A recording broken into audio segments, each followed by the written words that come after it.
National Broadcasting Company presents Dick Powell as Richard Diamond, private detective.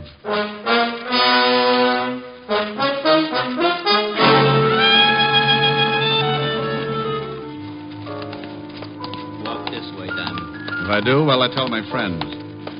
Hey, this is the morgue. Yeah, wise guy. You should feel right at home here, Otis. Oh. Hello, Rick. Hiya, Walt. What goes here? I want you to take a look at someone. You know who this is, Rick? Oh, the poor little devil. He was murdered, huh? Yeah, shot. Right in the back. And here's another exciting half hour with Richard Diamond, private detective, starring Dick Powell.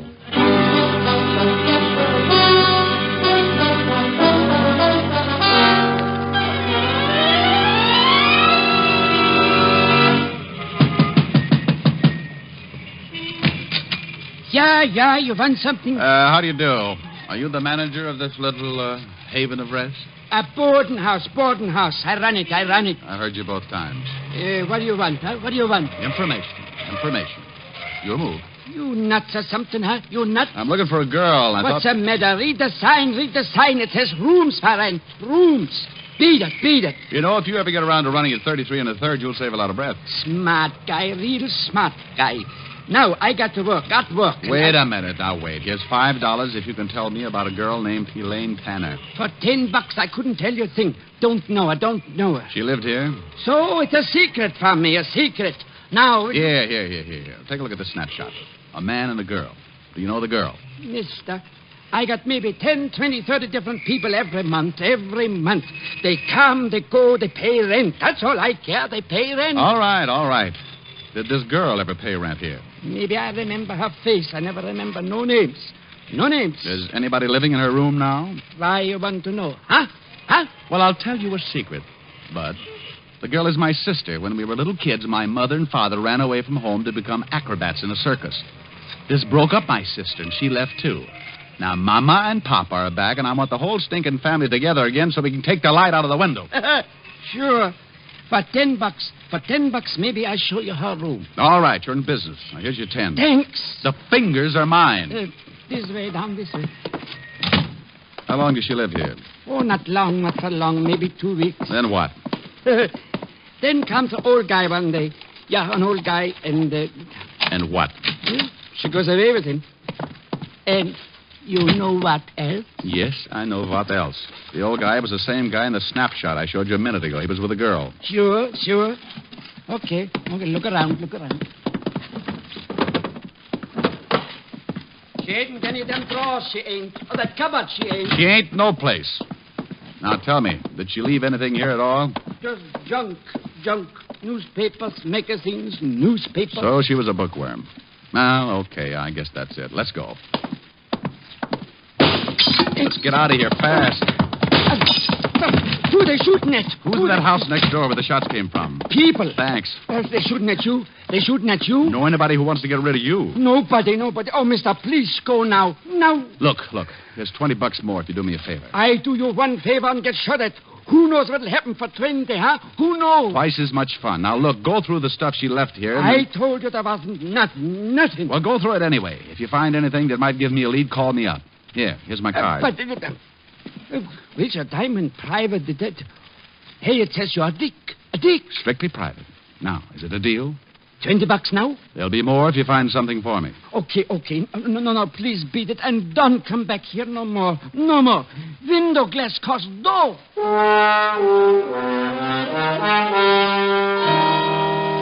I knew it wouldn't do me any good to look at the house where the shots came from, because whoever played me for a clay pigeon would get out fast. Now, only one person knew I was likely to visit that boarding house, the man who sent me there. And his name was Morris Clinton. Vocation, multimillionaire. Avocation, or hobby, wolf. And an old one at that. But why should he take a shot at me? Thinking like that, figured out to a heart-to-heart talk with Clinton, so I went to see him. But if he knew anything, he played it straight. Shoot at you? But that's ridiculous. Well, I agree, Clinton, but look at my side of it. This morning, you sent your chauffeur to my office to bring me here. Then you hired me to find a girl for you, a girl named Elaine Tanner. And she wasn't there. Right. She wasn't there. Just an empty room in a boarding house. That's all the information I could give you about her. I'll even buy that. I've worked on less information before, but here's my point, Mr. Clinton. I was shot at. I'm used to it, but I don't like it. I told you, I know nothing about that. Believe me, Mr. Diamond, I know nothing about it. I do believe you. We'll just say someone doesn't like my poking around that boarding house. Have you got any idea who that might be? No, I haven't. I swear it. Okay. I'll wrap it up right now. As I said, I've been shot at before, but you've been so pleasant, Mr. Clinton. From here, the price goes up. You don't want to go on with the case? Not at these prices. All right, forget it then. I gave you $100 this morning. Keep it. And forget you ever saw me. Oh, you're so sweet. It'll be a pleasure. Diamond, just a moment. Yeah? What has happened is between you and me. Oh, yes, but yes. Oh, I will have to report those shots. What? Sure. The police don't like to have people taking pot shots at each other. It makes for confusion in a big city. Wait, Diamond, wait. Something else, Mr. Clinton? I have my own reasons for not wanting anyone else involved in this. I'm sure you and I can come to an agreement. Oh, well, it's just possible, Maury, that you and I may not see wallet to wallet.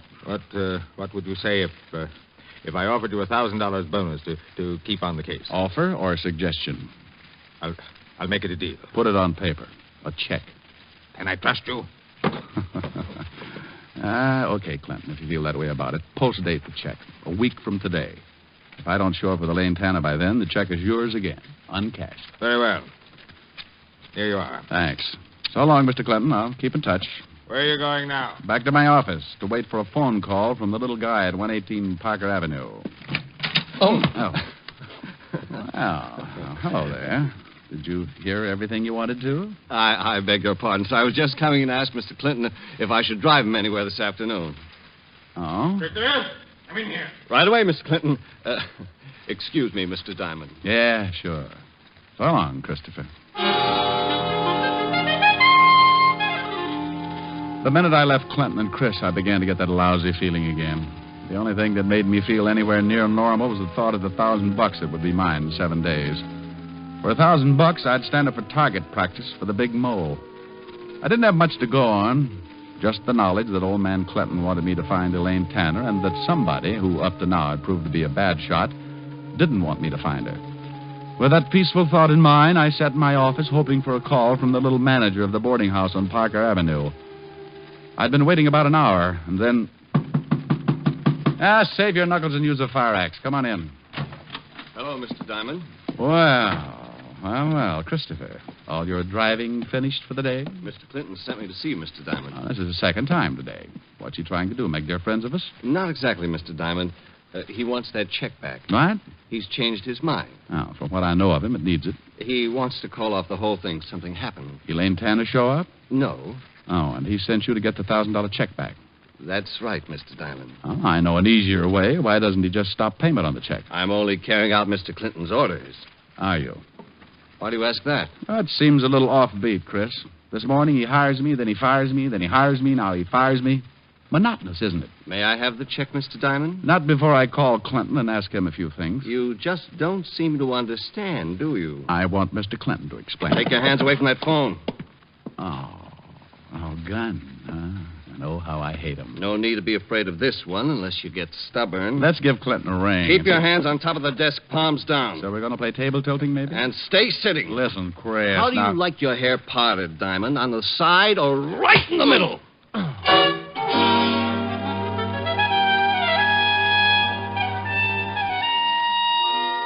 When I opened my big blue eyes, my office was dark, and the neon light on the hotel across the street flashed the news that it was dark outside, too. I'd been out cold for a long time. When the room stopped spinning, I reached out, grabbed a piece of it, pulled myself up, went to the water cooler, splashed myself alive. I started toward the light switch when... This time I was going to be ready. I got behind the door and waited.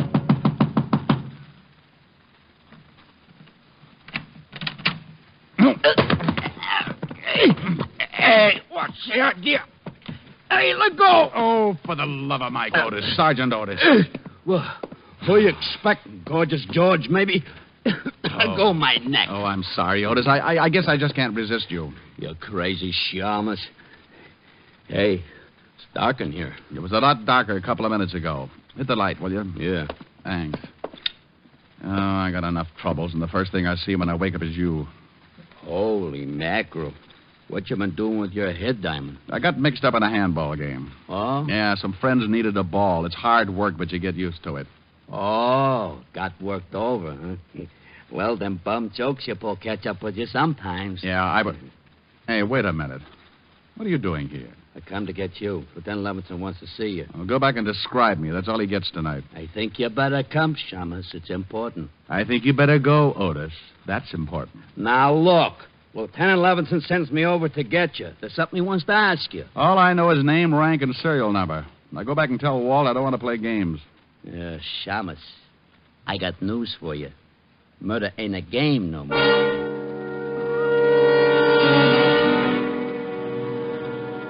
That's all Otis would tell me, but I didn't like the way he kept looking at me all the way to see Levinson. Then we got to headquarters, not to Walt's office, but down the long marble corridor that led back to other places. He wants me to bring you back here, Diamond. Where to? The morgue. The morgue? Yeah, you heard of it. I've heard of it. What's this all about? You'll see. In here, Shamus. Lieutenant. Back here, Otis. Come on, Diamond. Hello, Rick. Well, how's the other head look? I'll let you know when it speaks to me. Yeah. Meantime, I want you to take a look at someone. In here? Yeah, in here. You know who this is, Rick? Oh, the poor little devil. The poor devil. What do you know about him? Well, he was manager of a boarding house, cheap walk-up on Parker Avenue. That we know. What else? He was murdered, huh? Shot right in the back. Hmm. Rick, unless I knew you were tied in, I wouldn't have you here. You want to talk about it? Somewhere else, Walt. Sure. Come on. Before I answer any more questions, Walt, how'd you tie me in? He had one of your business cards in his hand. He was shot while he was standing at the phone in the hallway of that boarding house. Did he call you, Rick? I didn't get a call from him. Got any idea why he wanted you? Maybe, maybe not. All depends. On what? Walt, listen. I will in my office. Wait outside, Otis, and I'm busy. Get it? Sure, I get it. Wait a second, Rick. Now, here's a gun, 38 police special. Take a good look at it. I've seen it before. It's mine. How did you get it? The ballistics report says this gun killed the little guy back there. Did you check it for fingerprints? Yeah, and they were all yours. Will you have Otis come visit me and bake a cake with a file in it? Oh, cut it out, Rick. I know you didn't kill him, but I've got to tell the commissioner something. He's funny that way. I was in my office when the guy was shot. I was out cold. You got any proof? For you or the commissioner? For the commissioner, you egghead. Listen on the way. To where? Have Otis bring the car around front. We're going to make a call on a guy named Morris Clinton and his errand boy, Christopher.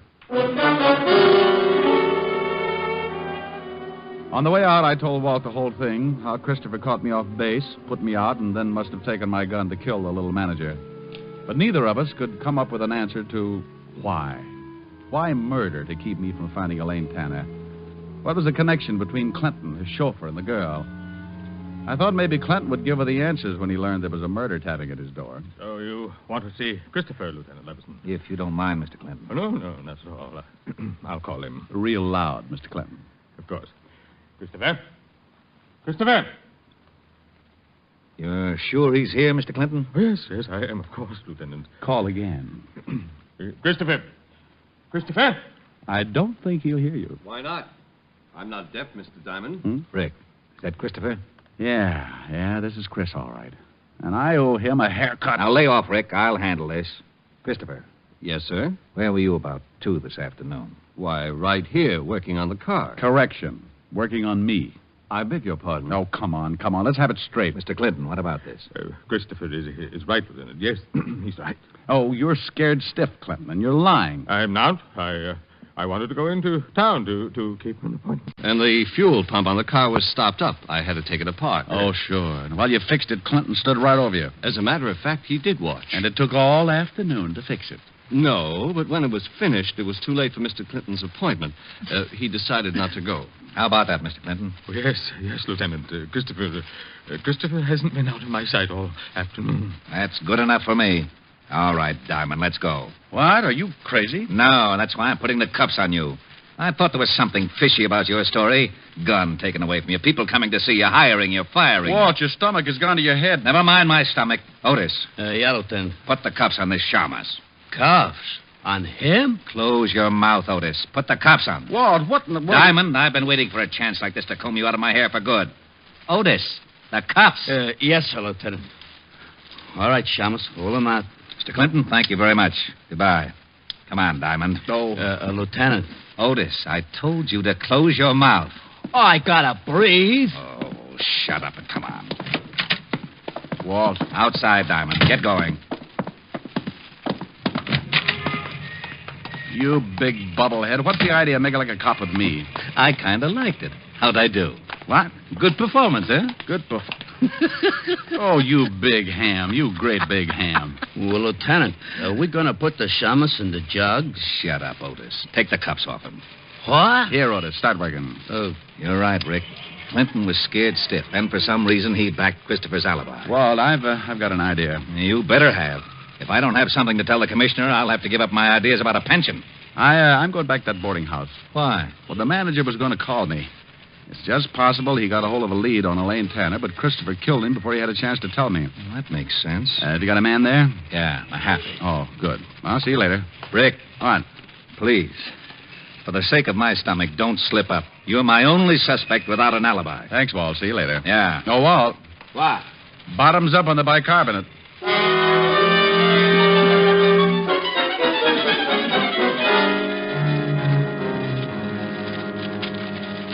That's all the stuff there was in the basement, Diamond. Oh, thanks, Mahaffey.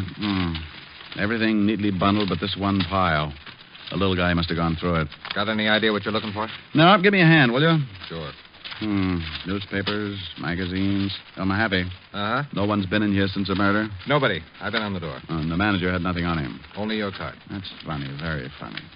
He wouldn't have tried to call me if he hadn't found something. Maybe he came across something in this pile of stuff. Didn't take it out and then... Find something? Yeah. This sheaf of withholding tax statements. Mm-hmm. The kind that come on the bottoms of paychecks. Made out to Elaine Tanner, paid by the Blue Falcon nightclub. That ain't far from here. That's where I'm going.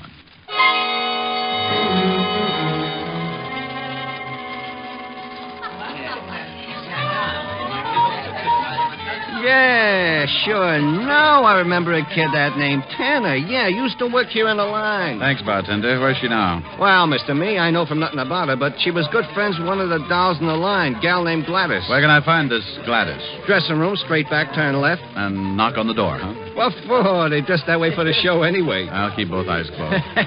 Sure, straight back like I said, then first turn left.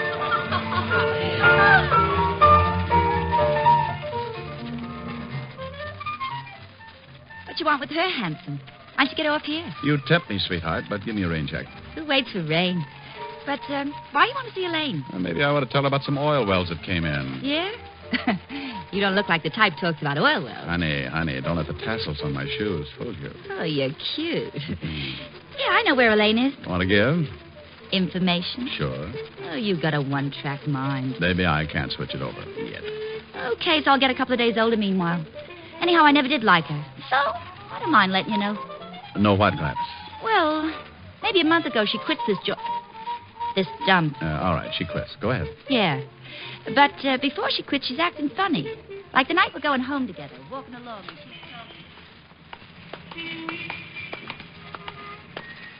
And this is the last time I take this walk. So, gonna fly to him from work? I'm quitting. Well, if you like to eat grass, go ahead. I won't eat grass. Ever had a real mink coat, Gladys? I coulda, but his lawyers settled out of court. I'll have one. I'll do all right. You thinking about that guy Clinton who comes in the club? Uh-huh. Honey, there's wolves and there's wolves. Want to pick one with teeth? He likes me. Sure. Every time he sees you, he's got to push his eyes back in his head. Chris is working for him. His chauffeur. So this is news, so what? Money. Lots of it. Shakedown? Oh, now look, honey, they can give you trouble for that. Not a shakedown. This is safe and sure. Chris figured it. He figured it, and I... And what? Nothing. Just forget it. Come on, let's get some coffee.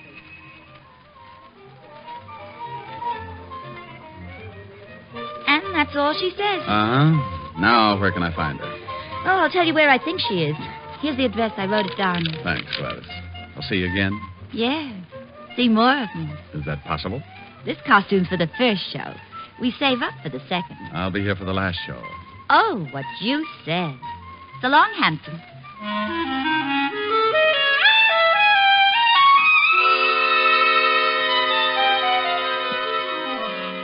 A little while after Gladys gave the address, I was buzzing at an apartment door. I kept my fingers crossed and then uncrossed them when the door opened. Yes? Hello there, Elaine. Who are you? Well, the name's Hangtooth, Elmer Hangtooth. Who? Oh, I better come in. Hey, what's the idea? Can't hear a thing you say, honey. My hearing aid just shorted out. Now listen, wise guy. Oh, Elaine. Chris sent me. Chris, Yeah. He said to tell you everything's okay. The heat's off. how about that private eye? Diamond? Richard Diamond? Yeah, that's the one. Honey, you'll never be any closer to him than you are right now. I was afraid he'd quit. Hey, when's Chris coming? Soon, I hope. Oh. I've never seen you before. Have I? Well, you're young and life's full of surprises. Uh-huh. I like surprises. Nice. Chris work you in on the deal? Yeah. I did him a favor. Took care of Diamond. Like doing it, too. Oh, by the way, what goes with you and Clinton? Honey, we had a common interest. Oh. Books, dearie. Books. He had one I wanted. When I finished with him, I could have walked out with the furniture. Yeah, I guess you could, baby. I guess you could. Think so? Why not? What did you say your name was? Well, the name's Applenknocker, Harold Applenknocker. What? That's not what you said before. Oh, so you have been listening. The real name is Diamond, Richard Diamond. I see a kidder, huh? Well, if that makes you laugh, this ought to bring back Mahjong. Here, take a look at my license. Huh? My membership card, the Hopalong Cassidy Club, my Flash Gordon beanie. You dirty shamus, you stinking cop. Easy, baby. Let Easy, go of me. baby, easy. Let go, you dirty. Let go of me. Let her go, Diamond. Chris! Jackpot, Chris and Elaine all at once. Diamond, get your hands off her. Get them off. No, that's better. Now, Elaine, before I fill him full of holes, tell me what he's doing here. He said you sent him, Chris. Sure, he would. Elaine, you ready to get out of here? Yeah. Okay, hand me a cushion from the sofa. Want to take a nap, Chris? I'll laugh at your funeral, Shamus. Hold a cushion over the gun. Nobody hears the shot. Better not, Chris. Elaine, start out. I'll be right behind you. Yeah, all right, Chris. Got the book? Yeah. What book? Shut up. Get going, Elaine. Chris, let's talk this over. Funny, you just finished talking, Diamond. Chris! Elaine, what's the matter? Give me my book. Give it to me. Clinton, Doug, get out of the way. Diamond, you... Chris. Well, I owed him that partner's hair. Chris. It's all right, Elaine. Just creased. I wouldn't think of depriving the hot seat of such a good customer. My book. Where's my book? I want it. Give me my book. Sure, Mr. Clinton. But I'm afraid you'll have to explain to the police first.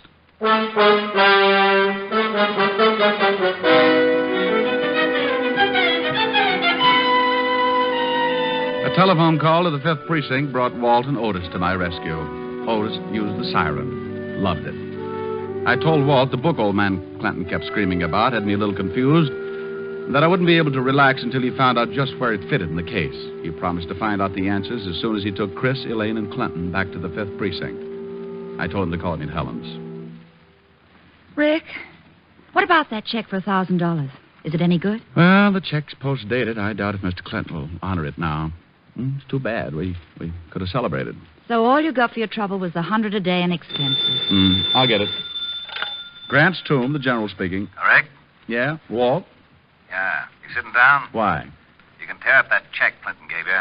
He won't honor it. He's mad about having to go to jail. Oh, I was way ahead of you about the check. Why did Clinton go to jail? What did he do? You know that book he was yelling about? What about it? Well, it's an original Sir Francis Bacon manuscript. How would you know? I hate to admit it, but Otis told me what it was. You know, Otis is Excuse me, Lieutenant. It's bibliophile. Shut up, hammerhead. Okay, so I work for nothing. Rick, Yeah? the book was worth $30,000. It was stolen 18 years ago from the Fine Arts Library in Washington. Old man Clinton bought it from a fence. That's why he couldn't go to the police. Oh, so Chris and Elaine hijacked it, huh? Probably had a sale for it. Rick, there's a $1,500 reward for that book. So what? It's yours. Hey, wait a minute, Walt. Helen, Hmm? put your ear next to the receiver. Oh, all right. Walt, say that again. Say what again? What you just said. Did I say anything? Well, sure you did. Are you sure? Oh, now cut it out, Walt. Say it again about the reward. Oh, that. There's a $1,500 reward for the book. Thanks, Walt. Bye. Bye. Well, baby. Well, we're going to celebrate after all. $1,500. Oh, Rick, that calls for a real celebration. Sure. Well, don't go away, darling. I'll be right back. I won't be long. Oh, Rick, there's a new song on the piano. Why don't you try it?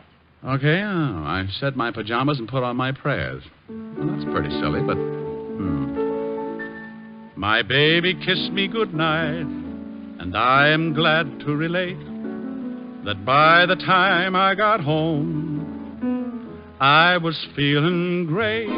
I climbed up the door and opened the stairs. I said my pajamas and put on my prayers. I turned off the bed, crawled into the light, and all because you kissed me good night. Next morning I awoke and scrambled my shoes. I shined up an egg, then I toasted the news. I buttered my tie and took another bite, and all because you kissed me good night. By evening I felt normal, so we went out again. You said good night and kissed me. I hurried home, and then I climbed up the door and opened the stairs. I said my pajamas and put on my prayers. I turned off the bed, crawled into the light, and all because you kissed me good night. By evening I felt normal, so we went out again. You said good night and kissed me. I hurried home, and then I lifted the preacher, called up the phone, spoke to the dog, and threw your ma a bone. 'Twas midnight, and yet the sun was shining bright, and all because you kissed me good night. Oh, that was lovely, Rick. Well, how do I look? Oh, my, wonderful. What are you so dressed up for? For the celebration. Oh, that's right, yeah. Come on, let's go. Oh, where are we going, Rick? Oh, the Blue Falcon nightclub. We'll be just in time for the last show. The Blue Falcon. Oh, but why pick that place? Oh, but they've got a wonderful floor show. Yes, but the costumes are... Oh, they're nothing. Oh, what you said.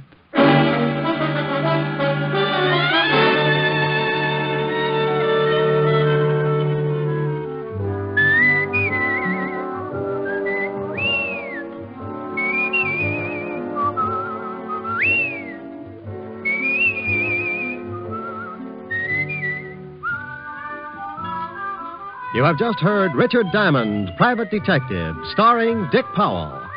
Ed Begley played Lieutenant Walt Levinson. Also in the cast were Wilms Herbert, Francis Robinson, Ted Osborne, Gene Bates, and Paul Dubov. Music was under the direction of Frank Worth. Today's show was written and directed by Russell Hughes.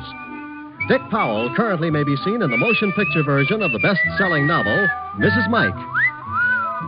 This is Eddie King inviting you to be with us next Sunday at this same time when we will again bring you Dick Powell as Richard Diamond, Private Detective.